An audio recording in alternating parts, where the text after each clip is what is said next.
Bolt is in place. Crossbow up on target. And let's see how far off it is this time.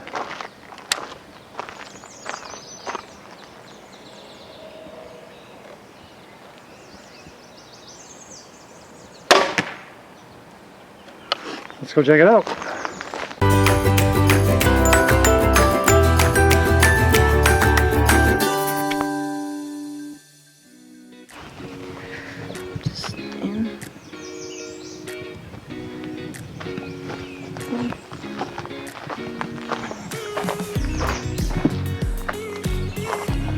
This morning, it's a Sunday morning. It's pretty quiet around here right now. People are getting up a little late. As you can see, Tony just came outside. Today we don't really have a whole lot planned, so we figured that we would take some time and take some practice shots with our crossbow. And we don't have any hay bales right now, so we have this really cheap plastic table that we got out of the shed. Boop. So right now Tony's setting up the crossbow, and we'll take a couple shots at this target that I got him for Christmas not too long ago.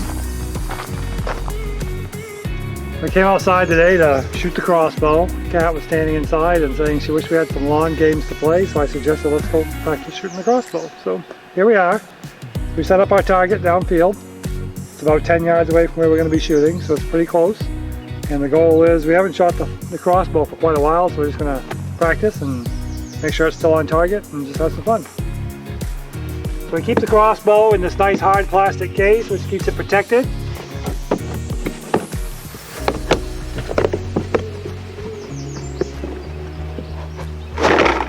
And this is a 10-point crossbow. We bought it quite a while back. And I used to hunt deer with this thing. So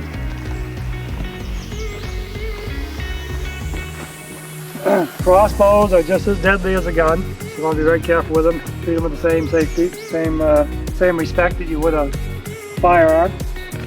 One of the first things you have to do when you want to use a crossbow, you need to cock the bow.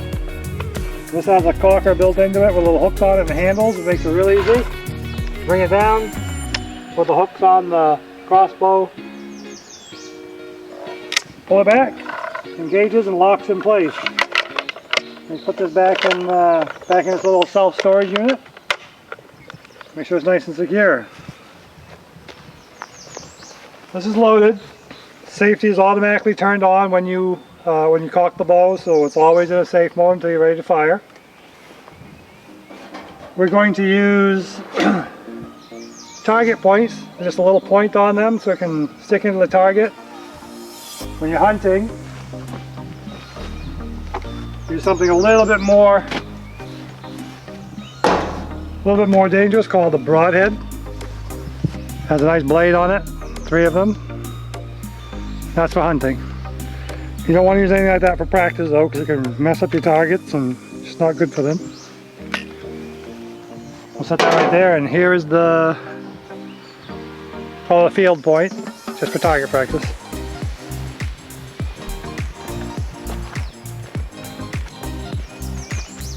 We're lined up with our target, load the crossbow, and I always take the one discolored main, stick it into the track,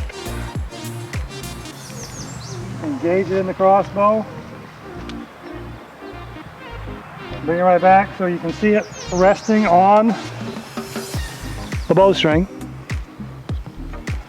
And this is a crossbow bolt, it's not an arrow, it's a bolt. You aim it at the target, got a nice little scope on here. Aim at the target just like you would with a firearm. Take your safety off when you're ready to shoot. Finger off the trigger till you're ready to shoot. Sight it in, we're going to try and hit the heart on that deer target right there. Yeah, it's a little low. 10 yards away. I probably should have used a little bit of a adjustment there, knowing that I was a little closer. This is sighted at about 25 yards. I'm only about 10 yards away from the target, so it's a little bit low.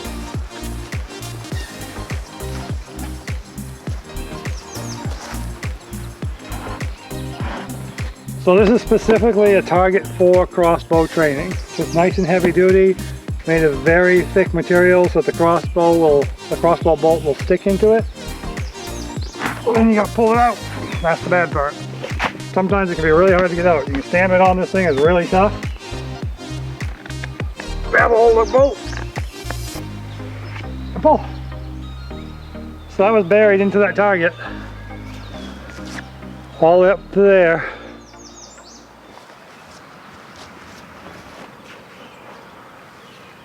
And you can see the hole where it went in.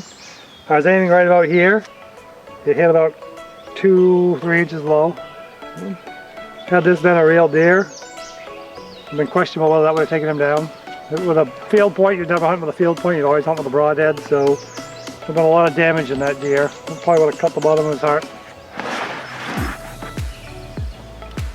Now we're going to try it again. So once the crossbow has been fired, you see the string is resting on the rest there at the end of the crossbow, so there's no danger here, it's completely safe. Safety's off, this cannot fire. This can only fire when the bow is back and the safety is off. So I'm going to cock the bow again.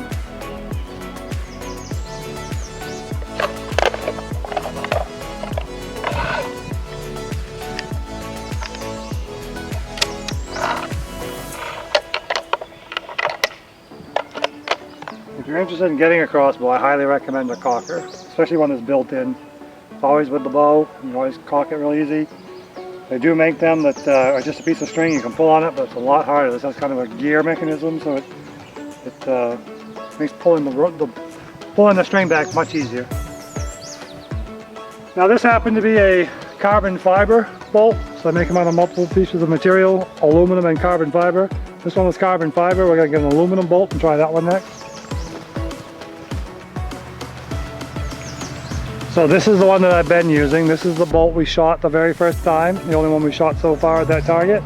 And this is made of carbon fiber. So it's a lot lighter, it's very strong, and they're a little more expensive. They also make aluminum shafts or aluminum bolts. So this one's made by the company that makes the crossbow. And this is what came with it when I bought it. So this is made of aluminum, just a little tiny bit heavier. Aluminum is really lightweight too, and also nice and strong, but not nearly as strong as carbon fiber.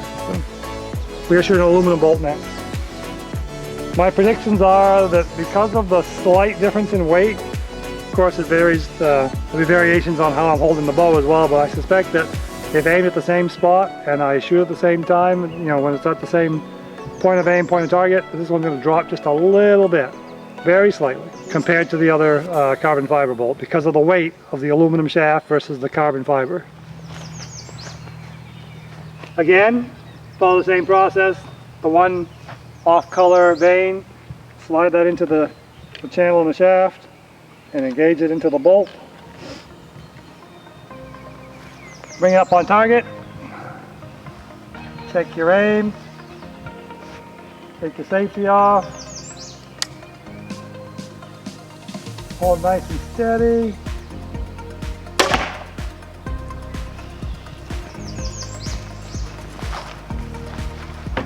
Alright, so let's take a look here. I'm going to grab the other bolt. Well, I predicted the aluminum bolt would fall short of the carbon fiber bolt, and had it been a completely repeatable point of aim, point of impact, I suspect it would have been lower. Nobody could ever hold a gun or anything completely straight on target. There's always a variation, so there's always going to be a variation in where you were aiming for the first one versus the second one.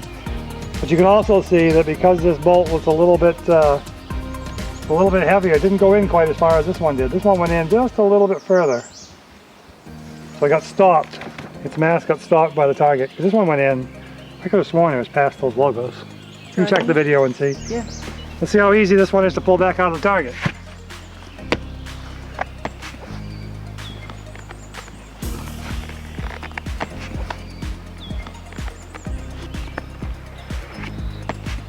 There.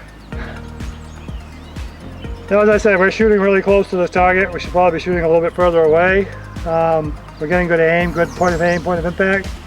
But because we're so close, there's so much force behind this bolt that's driving into the target so far, I think it's very hard to hit. Or very hard to get back out. Go back.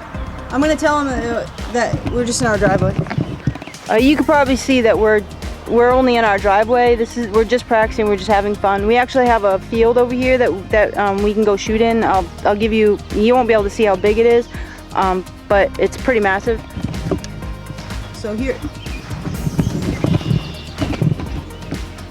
if you can look behind me, you can see that there's a big field back there. There's deer in there all the time. As a matter of fact, can you see above my head? I don't know. Can I see it? I don't know if I can see it. Where is it? You see the tree stand up there? It looks out over that.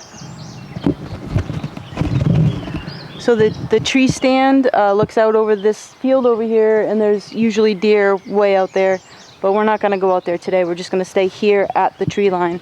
We don't want our smell to be out there, scare the deer away. Actually, the deer are not scared. They're very smart. So we talked a little bit about safe handling of a crossbow. Let's talk a little bit about maintenance and storage. We store our crossbow in a hard case. We put it in this hard case because the hard case will keep these delicate pieces of the crossbow from getting damaged when it's in storage and not being used. That's nice. This case is made by Flambeau, and it has a very nice cushion on the bottom of it, foam cushion. Some pillars there to hold the top of the case off of the crossbow when you close it. We're not quite done with talking about the crossbow though. Some of the other things you should be aware of is, what if you put a bolt in this and you don't want to fire it? How do you disarm this crossbow? We use this handy tool called a decaulking bolt. If you look at it, it has just a blunt end on it, which is designed to stop when it hits a hard surface.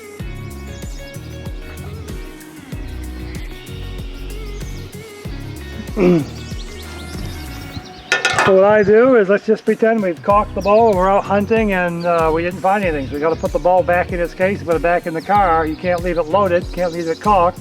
You got to decaulk it. Never ever dry fire a crossbow. Never ever dry fire a crossbow. I cannot say it enough. We have it caulked. We're going to take our decaulking tool, which has a blunt end on it, which is designed to stop when it hits a hard surface, most likely the ground. I don't shoot these at trees. It can cause too much pressure and bend the shaft. Shoot it at the ground. The ground is soft, it's forgiving, and it's designed to stop this. The same way you do everything else. Always repeat your processes. Take the red vein, put it in the channel, slide this into place so it locks into the firing mechanism. Pointing at the ground at an angle, so if it does bounce back, it won't bounce straight back, it'll go that way. And likely what's going to happen is it's going to hit the ground, it's going to fall right over. Ready? Whoop, always hit safety off, you can't fire your crossbow. Exactly what I suspected. Hit the ground, and the force of the bolt being ejected from the crossbow caused it to fall over on the ground, completely harmless. Nobody's hurt. Crossbow is safe. We can now store it in its box.